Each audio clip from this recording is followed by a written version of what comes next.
Welcome to LNN News. I'm Carolyn Day Pruitt. And I'm Samuel Pugh. Gino Adipe is trying out for the Avengers this week. We're glad to be back in the studio this week, and thank you for tuning in. We will be talking about the American Dream in our chat later. We'll be back with local headlines after this. Breeze In and get the best lunch in town. Breeze In is a family-owned business that specializes in top-notch service and fried chicken. Come enjoy Breeze In's original finest fried chicken. Like a little spice? Ask for our Virginia Heat Chicken. We have everything from barbecue to Philly cheesesteaks on our made-to-order menu. Thirsty? Walk into our beer cave and enjoy the coldest beer in town, including a wide variety of local craft beers and wines. Enjoy a selection of local Virginia products. Come experience what puts the breeze in Breeze In. Whether it's raining diamonds or sapphire skies, add a little sparkle to your day with Petersburg Jewelers. Welcome back to LNN News. Let's take a look at your local news headlines. A major vehicle accident caused Hopewell Police to shut down West Broadway at 4th Street for several hours last week before both vehicles could be cleared from the roadway. The accident happened within eyesight of both the city's police station and City Hall. The incident occurred in a 35-mile-per-hour speed zone, but despite the low speed limit, the crash caused one of the vehicles to flip over. Thankfully, fire and EMS responders reported that all injuries were minor. The city of Petersburg has appointed a new director of public works and utilities. Jerry Byerly has 35 years of experience in utilities and construction, including a previous stint as Petersburg's director of utilities. Most recently, Byerly served as director of water renewal in Hopewell. According to Petersburg City Manager March Altman, who also recently joined Petersburg from the city of Hopewell, Byerly, quote, competed against a pool of extremely qualified candidates. In the announcement, Byerly said that he looked forward to returning to Petersburg and that, quote, improving the city's infrastructure is also foundational to growing economic development and increasing the tax base. Prince George County has also announced new staff joining its administration. Robert Baldwin is set to take the helm as the county's planning director on Monday, July 17th. Baldwin comes to the county from the city of Portsmouth, where he served as planning director and deputy city manager. While in that role, he led several award-winning planning projects. Baldwin has also served in planning roles in York County and the Navy. In addition, Prince George has hired a new county attorney. During the Tuesday, July 11th Board of Supervisors meeting, interim county attorney Andrea Erard was officially made county attorney by board members. Erard has 30 years of experience in local government law and has served Prince George as part-time assistant county attorney for the last 7 years. She has also taught at the University of Richmond's Law School. If you, like many, have a little trouble remembering to return your library books on time, you're in luck. The Appomattox Regional Library System, which includes libraries in Hopewell, Prince George, and Dinwiddie, has officially eliminated fees for overdue library materials. The change in policy took effect on July 1st in a growing trend of no late fees in libraries across the Commonwealth. In the announcement, Arles stated that accessibility outweighs the revenue created through overdue fines. The 8 Arles libraries will continue to charge for lost or damaged items. The Petersburg and Colonial Heights libraries operate separately from the Arles system and therefore have their own late fee policies. With the dog days of Virginia summer in full swing, few people are thinking about Christmas. But the Chesterfield Colonial Heights Christmas Mother program is asking for your help in preparing for the holiday season by participating in their July Jingle Raffle. The Christmas Mother program is a nonprofit run by volunteers established in 1972. The mission of the program is to help families, foster children, and the elderly not be forgotten during the holiday season by providing assistance in the form of toys, books, clothing, and food gift cards. Each raffle ticket purchased has a chance to win one of 5 prizes, including an Apple Watch SE, a 14-karat gold Ross & Simon bracelet, and a $500 gift card to Wegmans. A single entry is $10. Purchase of 3 entries is $25. The tickets are on sale through July 31st, with drawings taking place on August 1st. Winners will be notified by email, and winning numbers will be posted to the program's Facebook and Instagram pages. To see the full list of prizes and purchase your tickets, visit cchchristmasmother.com/events. That's it for this week's LNN News headlines. We'll be back in a moment. I love being at home. I mean, you do get a lot done. For instance, I just got pre-qualified for a home loan online with BSV. So be a homebody. Visit bsvnet.com to see what you qualify for. Welcome back to LNN News. This week we want to take a look at the concept of the American Dream and what it means today. So, Carol and Dick, do you think the American Dream is different, or is the thematic concept still intact? I think that the concept is still there. I do think that maybe the road to the final goal of the American Dream maybe looks a little bit different today than it did for generations past. I would say that that's pretty true. I think that what is the American Dream? Right, define our terms. Yeah, how would you define the American Dream? Okay, you work hard in a merit-based society, and it allows you to acquire property and assets that you can start a generational, legacy, right? And your kids can take that, and they'll do better and better, and their kids will take that and do better and better. Right. According to Wikipedia, it's the belief that anyone in the U.S. can achieve success and happiness through hard work and determination. The communist definition. I like Wikipedia. A lot of people use as shorthand. They'll use the white picket fence as kind of shorthand for the American Dream and all that means. I think it does go a little bit beyond that. Like you said, it's not just about having the house in the suburbs and the 2 kids and the dog and all that. But I do think that it's a little bit different. I think it's a little bit harder for generations today than it was maybe, say, in 1950, 1960, even 1970. I definitely don't think... I think that the millennial generation is the first generation not to be better off than their parents' generation. I think it's doable. I think it's achievable. I just think that the path there is different. I think that more and more younger people, especially like Gen Z, are finding or redefining success. It's not necessarily going to the 9 to 5 and having, the job that you hold for 40 years and then retire with a pension, that kind of thing. Obviously, it's not even true for millennials and a lot of boomers. I think that it's very different today, and I think people are looking for other routes to get to that sort of freedom and independence. Here's why you're wrong. So, the millennials are dealing with a set of circumstances that were foisted upon them by our complete submission to corporate power. So, 50 years ago, you could walk out of high school, walk into a factory, make enough money to buy a house and have 2 cars, right, and raise 3 kids. Okay, that's completely gone now. So we've moved all of the manufacturing offshore. So that means you have to figure out some kind of angle on life in general in order to, for example, my best friend's been trying to buy a house for 3 years. He's being outbid 30-40% of asking price by investment banks. So they have stated openly, right, the financial alliances and organizations that put out these policies, that they want a nation full of renters. So they are arguing that their goal is to take home ownership away from the American people because we're too irresponsible. So that's terrifying. These kids are getting out of college with $100,000 in student debt for a degree that's probably subpar or not what it was worth 50 years ago. And then they're told that they have to buy these assets from people who are retiring. Incomes are flat, but the assets have tripled in price since the 80s. So those kids are supposed to subsidize the baby boomers' retirement accounts by buying these inflated assets. And it's generational theft. So how are they supposed to be positive about this? It's being taken and being offshored, and it's being centralized in investment banks. Yeah, I would agree. I was actually going to mention the flat wages. I mean, wages have been flat. I'm certainly not conflating that with the whole minimum wage issue. I think that's a little bit, even though it's connected, it's a separate issue. But wages across the board have been very flat, and like you said, the price of everything's going up, not just because of the inflation over the past couple of years, but just in general, it's been a steady rise in prices.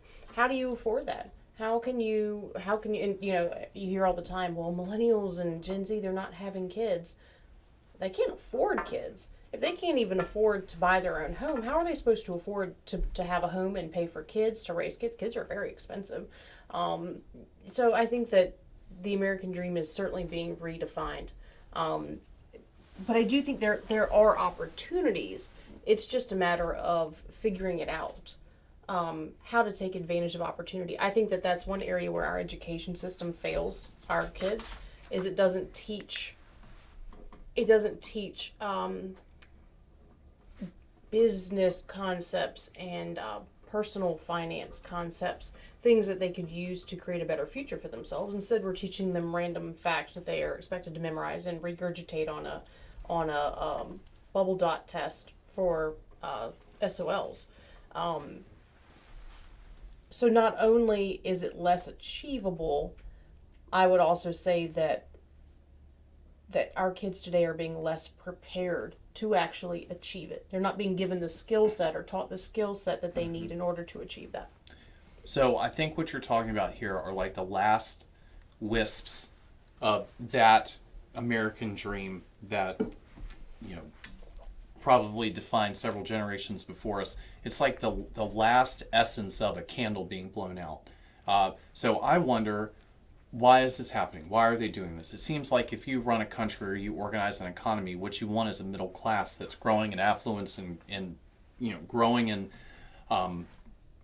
not just stability but resilience. Okay. The opposite's happening. The opposite's shrinking happening, and they're being punished. So almost. why though? Is the fact that America had that, right? A middle class that was manufacturing, or you didn't have to go to college, you can end up upper middle class. Was that a threat to other countries, the way other countries organize themselves, authoritarian regimes, centrally planned economies, right? Was this, basically the antithesis of what everyone else was doing, and it just got to a point where they had to stop it?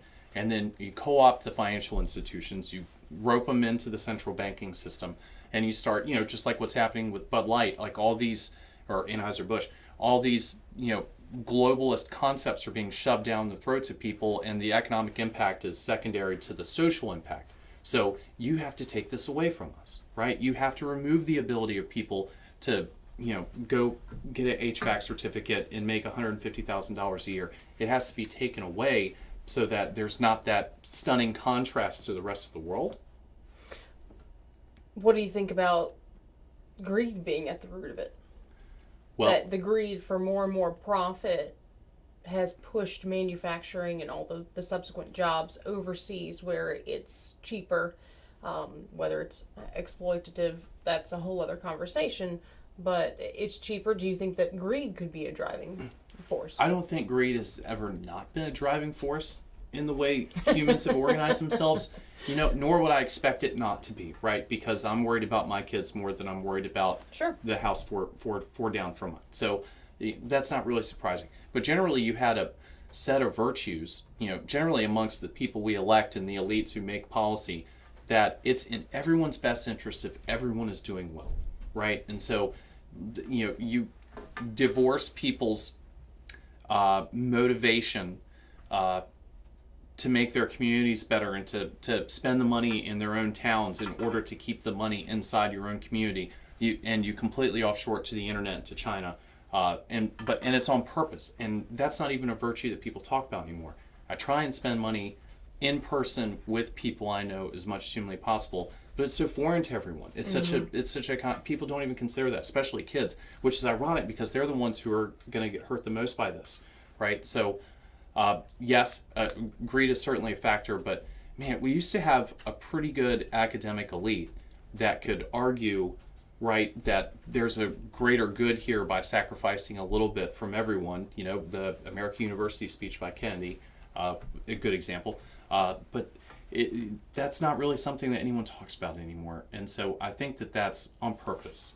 Do you think that, which way do you think that has shifted? Do you think it shifted from that value to hyper individualism where it's all about me and nobody else matters? Or because I can see a little bit of that in the culture, but I also can see a trend towards other people and community matters, but it tends to be focused on certain groups of people.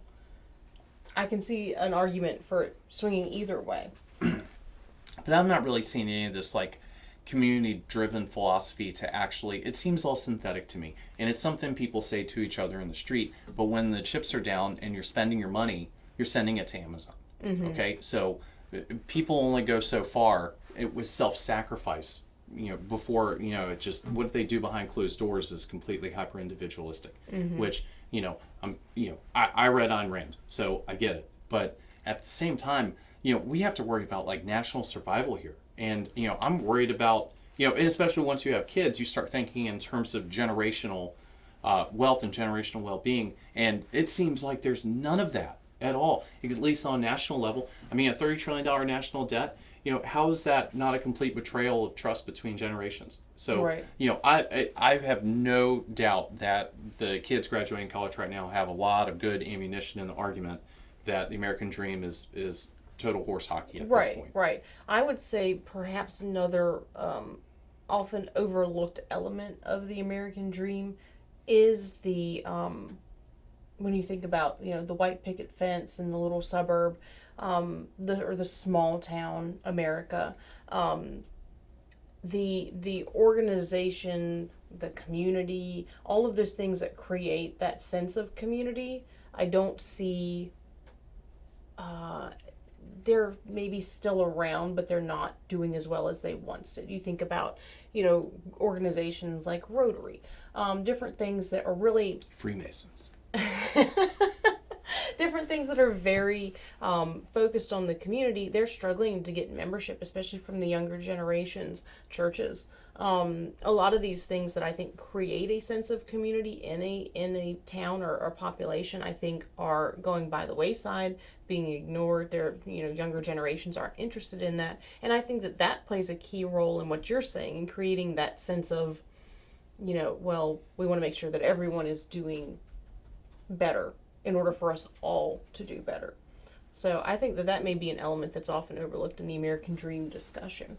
Well, and I think that the grand human experiment we're going through right now is mass entertainment, right? So you had a different society before the internet, and you had a different society before television. You probably had a different society before radio. So this is going to be the first experiment where people can live inside of a digital world from birth to death, and what that does to social cohesion. Obviously, it's not good. Right? You can be in your little pod like the Matrix. You can be in your little pod in the Matrix, and you can have your political discussions anonymously and say very awful things to me, Mike. And, right, there's no consequences, right? These discussions used to happen on a local level. People were concerned with their local politics, their local government, right? Because that's who affected your life. People have no concept of what that even is anymore because they're involved in these huge overarching national discussions that they'll never have any impact on. It's a complete misplacement of your energy and of your soul, and it's poisonous, right? Because you can't do anything about it. So, it's like being on a giant sinking ship, but you're not part of the crew, and it's driving you insane. So it's slowly driving us all insane. Do you think that that focus is a very American thing now? I noticed that in America, news is, you'll get your local news from your local channel, but a lot of national news, the discussions are more nationally driven. But you don't see it go beyond that very often. Whereas I think in places like Europe, they're more aware of what's happening in other places on the globe. I think that they're more focused on the world as a whole. You'll hear more about international world news. Whereas here, it's very much what's happening in our country. And maybe that's a indicator of how Americans feel individually. It's focused inward on themselves rather than looking at the population as a whole. I don't think so. I think it's just social conditioning, right? I think we've been conditioned to not care, right? Because I'm totally fascinated when something wild happens in Kazakhstan, but I have to go 75 layers deep into the internet before I find anything about it, right? This is what we've been handed. So if you never knew that there's like crazy stuff happening in Sri Lanka, then what I mean. You can't develop an interest in it. Right. I don't think that people do know. I mean, how many people know of all the chaos in various parts of Africa happening right now? Not many. In America, I just found out there's an insurgency in Kenya. Kenya's awesome. I mean, right now the flooding. We're hearing about the flooding that's happening up in New England. There's historic level flooding. But how many people are aware that it's also happening in, like, Japan? You're just not hearing about it in America. Well, I think the defining feature of this time period in history is going to be the era of mass entertainment, but also where we really are bumping up against, corporate institutions dominating every part of your life. They used to just control what bread you bought, right? Or what company rebuilt your roof. Now they control literally most of your day, right? And so this is why they can drive humanity. And people have said this. The guy from BlackRock, Larry Fink, he said that they will drive behavior through corporate power. And, this is an era of mass social conditioning. So, I wish I knew what it was going to look like in 20 years, but I'm not super optimistic until people reject just the very concept of corporate power over their modes of thinking and the way they act and the way they spend their money. Right. I would agree with that. This is a deep discussion. I think we could Home go Depot. I think we could go in many different directions with it. Maybe it's something we can continue in the future. In the meantime, thank you again to our viewers for tuning into the show. If you'd like to be notified when our new videos drop, be sure to subscribe to our channel and click the notification bell. We'll be back with Dr. Sandy right after this.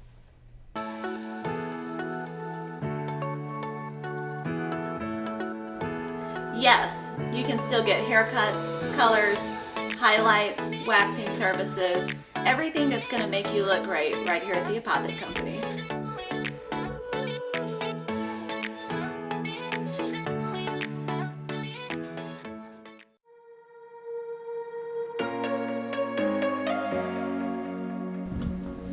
So today we're talking about stretching and the importance of stretching. To me, stretching and flexibility is the key to the fountain of youth. So as flexible as you are, we lose it over a long period of time, and we lose it very, very slowly. We're supposed to be able to turn our head 70 degrees, and at the very end, if you reach 75, 85, 95, you turn your head about 45 degrees, but you lose it very, very slowly. So the act of being actively involved in your health and your health care, stretching is a big, big part of that. There's a difference between active range of motion and passive range of motion. Passive range of motion is if somebody else is picking up your arm. Active range of motion is if you're picking up your arm. So you'll see a lot of people stretching in the gym, and they go to stretch their shoulders and they do this. Well, that's a passive range of motion stretch. They're trying to stretch out their shoulder, their rotator cuff muscles. But this is a passive range of motion. So I actually have changed it. There's 3 different motions for the shoulder, and you want to get as flexible as possible. And if you're not flexible, that's okay. You keep pushing it, and you're going to get better down the road. So the 3 motions for the shoulders are over, over, and then up the back. But we do it in 3 different ways. So you go as far as you can, and you hold it. And then you go a little further, and you hold it. This is all actively. And then passive, you go a little further. Same as the over. You go over a little bit further, and then passively stretch it. And the same going up. A little bit more, and then passively stretch. And now we're working on the rotator cuff, but it's from an active range of motion and a passive range of motion. And people don't see it as being part of their health care or even part of their daily life. So you don't stretch cold, you want to stretch warm, but most people are warm already. Unless you rolled out of bed and put on a pair of shorts and go off for a 10-mile run, nobody does that. You're walking around the house, you're getting a cup of coffee, you're moving around, your body's already warm, and that's the time to stretch. But if you're going to do an activity, and I didn't say exercise, I said activity. Activity could be raking the leaves. Activity could be helping a buddy move, or an activity could be running a 10K. You want to stretch beforehand, and you want to stretch afterwards. It's going to decrease injuries, you're going to increase flexibility, there's all sorts of different things. You're going to decrease lactic acid so you won't be as sore the next day. There's a ton of things that you have to do in order to achieve that. But stretching beforehand, stretching afterwards is very, very important. The new school of thought is you don't want to stretch a cold muscle. So you want to do the activity and then stretch. That's not actually true. You don't want to stretch a cold muscle, but none of the muscles are cold. But if I went to a party and they were playing, say, pickleball, I wouldn't want to just start playing pickleball. I'd do a little bit of stretch. And most people do the stretch wrong. You go, okay, I'm ready, let's play. I play golf a ton. What the golfers do is they take the driver and they swing a couple times, they take it behind their head, and they think they're ready. You're not. You want the stretch. Isn't golf all about the stretch? You're able to move. You want the stretch there, but you have to stretch beforehand, and then you have to stretch afterwards. Some people do a little stretch beforehand, not enough and not correctly, but it's okay, and almost nobody does it afterwards. Stretch before, stretch afterwards, not only for a longer life, but I want you to live the rest of your life.